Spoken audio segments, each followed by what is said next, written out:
Toutes les universités du Canada doivent respecter la loi canadienne sur le droit d'auteur.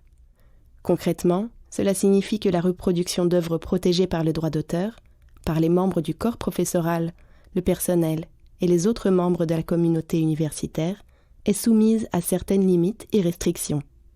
Heureusement, de nombreuses universités ont adopté des directives qui vous aident à déterminer ce que vous pouvez reproduire, diffuser, afficher, interpréter, etc. Les directives sur le droit d'auteur des établissements trouvent leur fondement dans la loi canadienne sur le droit d'auteur, une loi fédérale, ainsi que dans la jurisprudence applicable. En plus de ces mesures, votre établissement a peut-être conclu des accords de licence auprès de fournisseurs de contenu et ou de sociétés de gestion qui autorisent certains types de reproduction. La loi sur le droit d'auteur accorde des droits aux titulaires de droits d'auteur sur les œuvres qu'ils créent.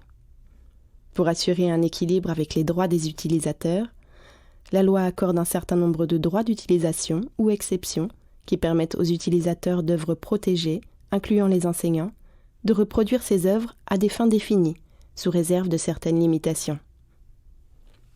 Le but du droit d'auteur est d'encourager la création et la diffusion de nouvelles œuvres en donnant aux détenteurs de droits d'auteur le droit de contrôler certaines utilisations de leur œuvre. Le droit d'auteur garantit que les auteurs puissent être rémunérés pour leur travail. Il favorise la création de nouvelles œuvres et la diffusion de connaissances. Ainsi, le droit d'auteur profite aussi bien à la société qu'aux créateurs. La loi sur le droit d'auteur protège les œuvres artistiques, dramatiques, littéraires et musicales, ainsi que les enregistrements sonores, les prestations et les signaux de communication. Ce qui veut dire qu'une grande partie du contenu que vous utilisez quotidiennement est protégé par le droit d'auteur, incluant les articles, les pièces de théâtre, les chansons, les œuvres d'art, les photographies, les programmes d'ordinateur et le matériel audiovisuel, ainsi que le contenu que vous trouvez sur Internet. Il n'est pas nécessaire qu'une œuvre soit enregistrée et qu'elle affiche un symbole de droit d'auteur pour être protégée, mais elle doit être une œuvre originale et démontrer une certaine mesure de créativité. Elle doit aussi être fixée sur un support matériel, tel que des mots inscrits dans un texte, sur support numérique ou imprimé, ou des paroles captées sur un enregistrement sonore. Les idées et les faits ne sont pas en soi protégés par le droit d'auteur. Une idée de film n'est pas protégée, mais le scénario du film est protégé, tout comme le film fini.